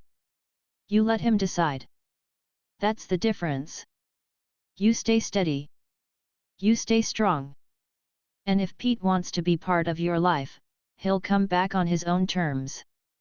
If he doesn't, then you don't need him. Clark swallowed, then nodded slowly. All right. I clapped his shoulder firmly, steady. Good boy. He smiled faintly, though his eyes still carried weight. But he would learn. Because Clark Kent didn't need Pete Ross to define him. He had me. Chapter 27, Pete talks to Lana. The bell rang for lunch, and students spilled into the cafeteria. Clark and I moved through the crowd, side by side. He carried his tray, his eyes searching for Lana. She was already at a table by the windows, waving when she saw him. But before Clark could cross the room, Pete slipped into the empty seat across from her. Clark froze mid-step, his eyes narrowing. Pete, he muttered under his breath. I placed a calm hand on his arm, my voice low and steady. Don't rush over. Wait. Let's see what he does. Clark hesitated, then nodded reluctantly, staying where he was. At the window table, Lana looked surprised when Pete sat down. Hey, she said. Didn't expect you to sit here. Pete smiled faintly, but it didn't reach his eyes. Yet. I wanted to talk to you. About Clark. Her brows lifted. Clark? What about him? Pete leaned forward, lowering his voice. You've noticed, right? How different he's been acting lately. She frowned. Different how? Pete gestured vaguely. He's not the same Clark. He's more confident, more bold. It's like he woke up one day and decided to be someone else. Lana tilted her head, thoughtful. I think he's just growing up. People change, Pete. That's not a bad thing. Pete shook his head quickly. No, it's not just that. This is too sudden. It started when he began spending all that time with his brother. You don't find that weird? Her frown deepened. Why would it be weird? They're family. Of course they spend time together. Pete's voice sharpened. Because Clark's never acted like this before. And now he's hanging around his brother all the time, and suddenly he's different. Don't you think that's strange? Lana sat back, her tone firm. What's strange is you making such a big deal out of it. Clark's happier than I've ever seen him. He talks more, he smiles more. He's finally confident. And I like it. Pete's jaw tightened. You don't think it feels fake? Like it's not really him? Her eyes hardened. No. I think it's him finally being himself. Across the cafeteria, Clark's hands clenched around his tray. His jaw tightened, his heartbeat racing. He's trying to turn her against me. I leaned close, calm, steady. Relax. Look at her. She's not buying it. She's defending you. You don't need to storm over there. Clark's chest rose and fell quickly, but he forced himself to stay still. Pete pressed harder at the table. Lana, you've known Clark as long as I have. Don't you think it's strange that the second his brother shows up, he changes overnight? That doesn't set off alarms for you. Lana crossed her arms. What sets off alarms is you trying to make it sound like a problem. Clark's not doing anything wrong. If you can't handle him being confident, that's your issue, not his. Pete's face fell slightly, frustration flickering in his eyes. He opened his mouth, but Lana cut him off. I'm not going to sit here and listen to you talk bad about your best friend. He deserves better than that. Pete's shoulders slumped, and he finally pushed away from the table, muttering under his breath. He walked off, his jaw tight. Clark's eyes followed him until Pete disappeared through the cafeteria doors. Then Clark looked back at Lana. She was sitting tall, her expression firm, still protective. Clark's face softened. She defended me, he whispered. I smiled faintly, calm. Of course she did. She believes in you. More than Pete does right now. After school, Clark found Lana by her locker. Hey, he said quietly. She looked up and smiled. Hey. You okay? Clark hesitated. I saw you and Pete at lunch. Her eyes softened. Yet. He was saying some things about you. I didn't like it. Clark's voice tightened. What kind of things? That you've been acting different, she said carefully. That it's because of your brother. He wanted me to think something was wrong. Clark clenched his fists. Unbelievable. She touched his arm gently. I told him he was wrong. Because I think you're just finally being yourself. And I like it.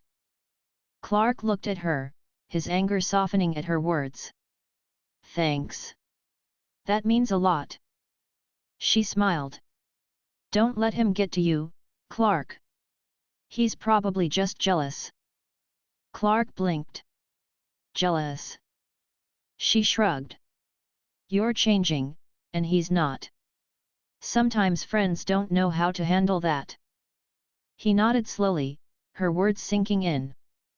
I stood nearby, calm, watching. When Clark glanced at me, I gave him a steady nod. See? Even she sees it. You don't need to worry. That evening, Clark paced the barn, his fists clenching and unclenching. I can't believe Pete went to Lana. He's trying to turn her against me. That's low. That's not something a friend does. I leaned against a wooden post, arms folded, my voice calm but commanding. And did it work? Clark stopped, blinking. No. She stood up for me. I smiled faintly. Exactly. Pete played his hand, and he lost. He tried to make her doubt you, and she refused. That tells you everything you need to know. Clark's chest rose and fell, the anger slowly draining. Yet. You're right. I stepped closer, resting a firm hand on his shoulder. Listen to me, Clark. This is important. Friends who can't accept you changing aren't really friends. Pete made his choice. Lana made hers. Don't waste energy on someone who's already walked away from you. Clark swallowed, then nodded. All right. I smiled warmly, my tone smooth. Good boy. Keep moving forward. Let Pete sulk if he wants. You've got more important things to focus on. Clark's jaw set, his eyes steady again. Yet. I do. And with that, Pete Ross's place in his life grew just a little smaller. While Lana Lang's grew larger. Chapter 28, Jonathan learns about Pete and Lana. The dinner table was quiet that evening. Martha served roast beef and mashed potatoes, the smell filling the farmhouse. Clark ate slowly, his fork dragging across his plate. His mind wasn't here, it was still at school, still on the cafeteria table where Pete had sat across from Lana. Jonathan noticed. He always did. He set his fork down, leaning back slightly. Something's bothering you, son. Clark hesitated. His eyes flicked to me, then back to his plate. It's Pete. Jonathan's brow furrowed. What about him? Clark shifted in his seat. He's avoiding me. He won't sit with me, won't talk to me. And today, he went to Lana. He tried to convince her that I've been acting strange. Jonathan froze for a moment, then looked to Martha. Her eyes widened faintly. Lana told you this? Jonathan asked. Clark nodded. Yet. She said he asked if she thought I'd been acting different. Like I wasn't myself. Jonathan's jaw tightened. He leaned back, folding his arms. I watched quietly, cutting into my food with calm precision. Finally, Jonathan spoke. After supper, we're going to talk. Just you, me, and your brother. Clark's throat tightened, but he nodded. Okay. Later, the three of us gathered in the living room. The fire in the hearth had burned low, the soft crackle filling the silence. Martha stayed in the kitchen, giving us space, though she was close enough to hear. Jonathan sat in his chair, elbows on his knees, looking directly at Clark. All right. Tell me exactly what happened. Clark shifted, his hands clasped. I already told you. Pete doesn't like how I've been acting. He thinks it's because of him. He nodded toward me. Jonathan's eyes flicked to me, then back to Clark. And what do you think? Clark's voice firmed. I think Pete's wrong. I'm not acting strange. I'm just not hiding anymore. Lana said she likes it. She defended me when Pete tried to make her doubt me. Jonathan's jaw worked, silent for a moment. Then he said, Clark, friendships don't come easy. And when you've got one that's lasted as long as yours and Pete's, you don't just throw it away. You hear me? Clark frowned. I'm not throwing it away. He's the one who's pulling away from me. Jonathan leaned forward. Doesn't matter who started it. What matters is what you do about it. If you let this fester, you'll lose him. And once a friendship like that's gone, it's gone. Clark opened his mouth, then closed it again, unsure. I spoke then, my voice calm, smooth, warm but edged with firmness. Jonathan, with all due respect, you can't force Clark to chase after someone who's already walking away. That's not loyalty. That's desperation. Jonathan's eyes narrowed. And you think friendship isn't worth fighting for? I smiled faintly. I think true friendship doesn't need begging. If Pete's really his friend, he'll come back. If he doesn't, then maybe he never was what you thought he was. Clark's eyes flicked between us, torn. Jonathan's tone hardened. That's easy to say when you don't value roots the way we do. In this town, people stand by each other. They don't just walk away when things get tough. I leaned forward slightly, my tone steady. And I'm saying Clark's not walking away. He's standing tall, being himself. If Pete can't handle that, that's Pete's problem, not his. You don't teach your son to shrink himself just to keep a friend comfortable. Jonathan's eyes stayed locked on mine. I teach my son to hold on to the people who matter. Clark finally spoke, his voice steady. Dad. I get what you're saying. But I can't make Pete accept me. He's the one avoiding me. He's the one who tried to turn Lana against me. How am I supposed to fix that? Jonathan's shoulders slumped slightly, the weight of it pressing on him. By not giving up on him. By showing him you're still the same Clark he's always known. I shook my head faintly, calm. But he's not the same Clark. He's growing, Jonathan. And that's a good thing.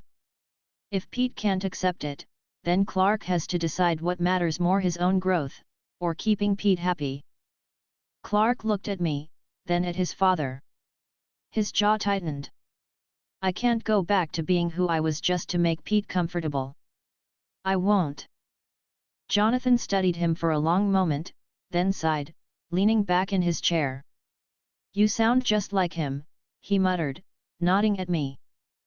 Clark's voice was firm. Maybe that's because he's right. The words hung heavy in the room. Martha stepped in then, drying her hands on a towel. Her tone was soft but steady. Jonathan, Pete may come around in time. Or he may not. But Clark's right, he can't go backward. None of us can. All we can do is move forward and hope the people we love follow. Jonathan looked at her, his expression weary, then back at Clark. I just don't want you to regret it later, son. Friends like Pete don't come around twice. Clark swallowed but held steady. I understand. But I can't change who I am to keep him. If he's really my friend, he'll accept me. Jonathan's jaw tightened again, but he didn't argue. He leaned back, running a hand over his face. I placed a hand on Clark's shoulder, calm, reassuring. You did good. You stood firm. That's all that matters. Clark nodded slowly, his eyes steady. Jonathan watched us both, doubt still in his eyes. But for now, he said nothing more. The fire crackled in the silence, the divide in the room as clear as ever. Chapter 29, Pete tries again with Clark. Friday morning came with the same routine as always. The bus pulled up in front of Smallville High, students spilled out into the parking lot, and the halls filled with chatter. But Clark knew before he even walked through the doors that something was different. Pete was waiting. He leaned against the lockers, arms folded, his jaw tight. His eyes tracked Clark the moment he stepped inside. Clark froze for half a second, his heartbeat quickening. He'd been waiting for this. I walked beside him, hands in my pockets, calm as ever. When Clark hesitated, I leaned close, my voice smooth, steady. Don't back down. Walk tall. Clark straightened his shoulders and moved toward his locker. Pete stepped forward to block him. Clark, Pete said flatly. Clark stopped, meeting his eyes. Pete? Students passed around them, some glancing over curiously, but no one stopped. Pete's voice was low, controlled, but tight. We need to talk. Now. Clark exhaled slowly. All right. Pete dragged him a few feet down the hall, away from the heavier crowd, though I followed at an easy pace, calm, never more than a step behind. Pete stopped, turning sharply. His eyes darted toward me, then back to Clark. This has to stop. I need to know what's going on with you. Clark frowned. What do you mean? Pete's jaw clenched. Don't play dumb. You're not the same. You act like nothing bothers you anymore, like you're above everything. And every time I see you now, he's there too. He jabbed a thumb toward me. I smiled faintly, calm. Go on. Say what you're thinking. Pete's eyes narrowed. Fine. You're the reason Clark's not himself anymore. You've been filling his head with stuff that doesn't sound like him. And I want to know why. Clark's face tightened. Pete, stop. I'm still me. I haven't changed into someone else. I've just stopped holding myself back. Pete shot back, that's not you, Clark. You don't just wake up one morning and decide you're a whole new person. That's not how it works. Clark's voice rose. Maybe I should have done it a long time ago. Maybe I was hiding too much. I don't want to do that anymore. Pete shook his head. That's not you talking. That's him. He pointed at me, anger flashing in his eyes. I stepped forward, calm, steady, my voice smooth as glass. You're giving me too much credit, Pete. Clark makes his own choices. I don't force him to do anything. All I've done is remind him he doesn't need to be afraid of himself. Pete's eyes hardened. You say that, but every time Clark opens his mouth now, it sounds more like you than him. I don't even recognize my best friend anymore. Clark swallowed, hurt flickering across his face. Pete? I'm still the same guy. I still care about you. But I can't go back to hiding just to make you comfortable. Pete stared at him, his chest rising and falling quickly. So that's it? You're just fine with throwing away years of friendship? Clark shook his head firmly. No. I'm not throwing anything away. You're the one walking away from me. You've been avoiding me all week. You're the one who went to Lana and tried to turn her against me. That wasn't me, Pete. That was you. Pete flinched slightly, but his voice stayed sharp. I was trying to protect you. You don't see it, Clark. You're being pulled into something you don't understand. I chuckled softly, calm. Protect him? From what? From being confident?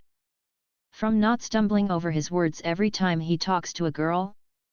That's not protection, Pete. That's fear. And Clark doesn't need fear anymore. Pete's fists clenched at his sides. You think you know him better than I do? I've been his friend since we were kids. I tilted my head, my tone warm but edged with authority. Then act like it. Because friends don't try to drag each other down when they finally stand up straighter. Pete's eyes flicked to Clark. Is that really what you think, Clark? That I'm dragging you down? Clark hesitated, his chest tightening, but he forced the words out. I think you don't like the way I've been acting. And if you can't accept me like this, then, maybe you don't know me as well as you think. Pete stared at him, stunned. For a long moment, neither spoke. The sounds of the school hallway moved around them, lockers slamming, kids laughing, but here, it was heavy silence. Finally, Pete shook his head. His voice dropped, bitter. You've changed. And I don't know if I can follow you where you're going. Clark's jaw set. Then that's your choice. Pete looked between us one last time, his face full of frustration and hurt. Then he turned sharply and walked away down the hall. Clark watched him go, his throat tight, his fists trembling slightly at his sides. I placed a firm hand on his shoulder, my voice calm, steady, smooth. You did good. You stood tall. You didn't beg. That's what matters. Clark swallowed hard, his voice low. But I lost him. I shook my head faintly. If you lost him, then he was never yours to begin with. He made his choice. Now you make yours. Keep moving forward. Clark's breathing slowed, his shoulders easing slightly. Okay. I smiled faintly, warm. Good boy. That evening at the farm, Clark sat at the kitchen table, silent. Jonathan noticed right away. Pete again, he asked. Clark nodded slowly. He talked to me at school. He thinks I've changed too much. He said he doesn't know if he can follow me anymore. Jonathan sighed, leaning back in his chair. And what did you say? Clark's voice was steady, though quiet. I told him that's his choice. Jonathan's eyes flicked to me, then back to Clark. His face tightened. Martha touched Jonathan's arm gently. They'll work it out. They've been friends too long to just walk away forever. Jonathan stayed silent for a long moment, then nodded faintly. I sat back in my chair, calm, smiling faintly. Clark handled himself. He didn't fold. That's what matters. Jonathan's eyes narrowed at me, but he said nothing. Clark looked between us, then lowered his head slightly, deep in thought. The rift between him and Pete was real now. And he had chosen to stand by me. Chapter 30, Lana invites Clark for dinner. The cafeteria felt heavier than usual the next day.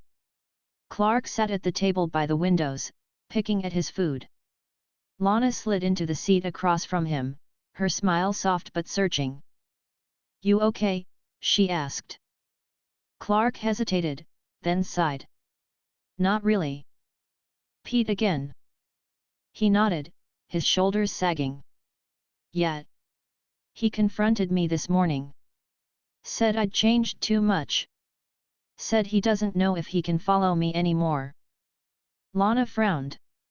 "I'm sorry. That must have been hard to hear." Clark pushed his tray aside. "It was. He's been my best friend since we were little. And now he looks at me like he doesn't even know me." She leaned forward. "Well, I know you. And I think the you I see now is someone I like."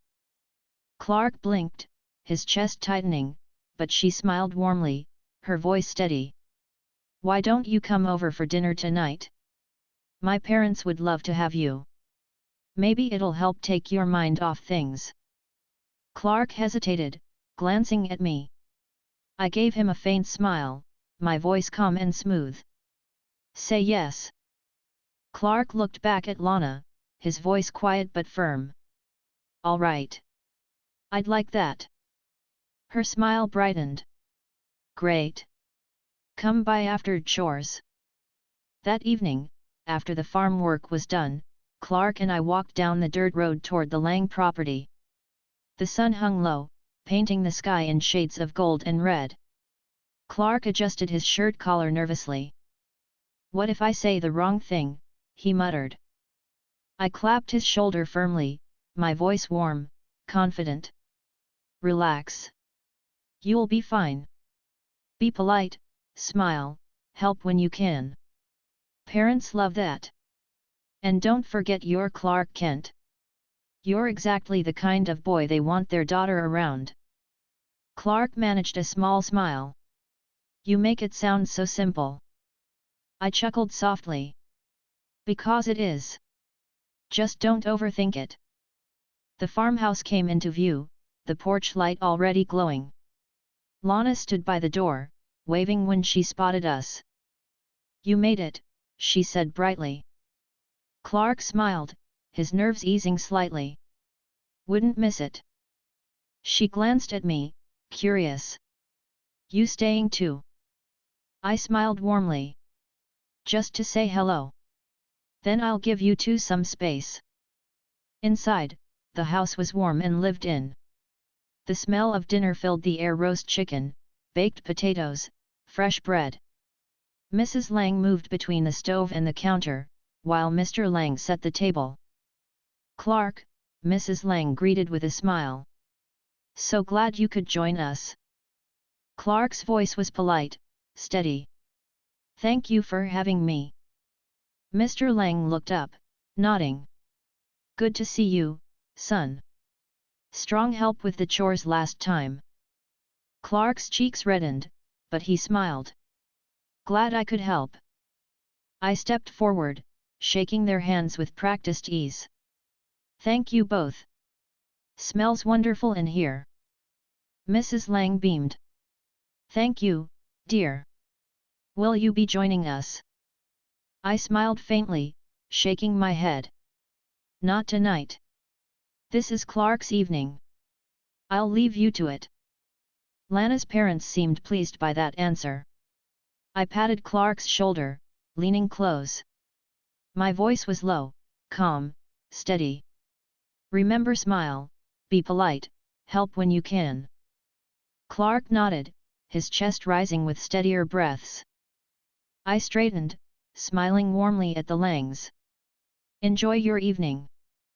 And with that, I stepped outside, leaving the door open just enough to hear. Dinner began with small talk. "So, Clark," Mrs. Lang said as she passed him a bowl of potatoes, "how's school treating you?"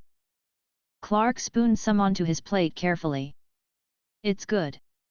Classes are going well. History's probably my favorite." Mr. Lang raised a brow. History, hey? That's a rare answer. Clark smiled faintly. I just like learning how things fit together. How people made choices that still affect us now. Mr. Lang nodded, impressed. That's a thoughtful way to put it. Lana grinned across the table. He's been helping me with history homework. Makes it sound easy. Her mother's eyes softened. That's kind of you, Clark. Clark's cheeks reddened, but he smiled. I'm happy to help. As the meal went on, Clark grew more comfortable. He laughed softly when Lana teased him, answered Mr. Lang's questions about farm life, and thanked Mrs. Lang sincerely for every dish she passed. When the bread basket ran low, Clark offered to fetch more from the kitchen. When Mr. Lang mentioned a squeaky hinge on the barn door, Clark offered to look at it sometime. He wasn't showing off. He was simply present, polite, and steady. From outside, I listened, smiling faintly. He was handling himself perfectly. After dinner, Mrs. Lang brought out pie, and the conversation turned lighter. Lana told a story about her dog chasing a rabbit through the fields, making her parents laugh. Clark added a story about helping Jonathan fix the tractor, his hands mimicking the motions of pulling apart the old engine.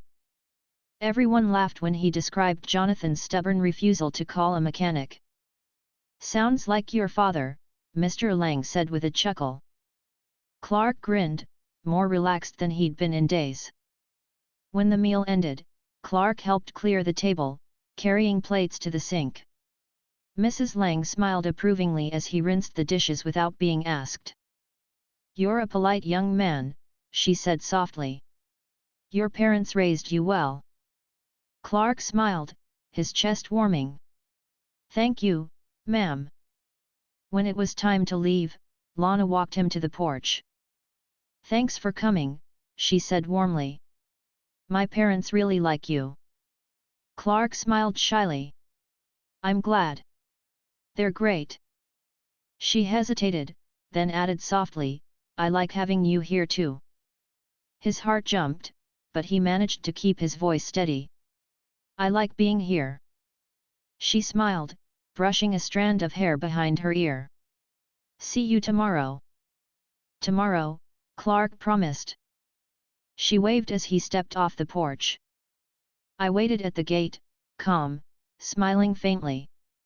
Well. Clark's grin was wide, unshakable. It went, really well. They liked me. She liked me.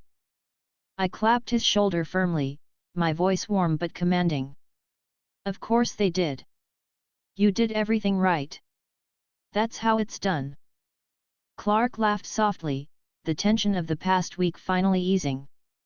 For the first time, I don't even care what Pete thinks. I smiled faintly. That's the spirit.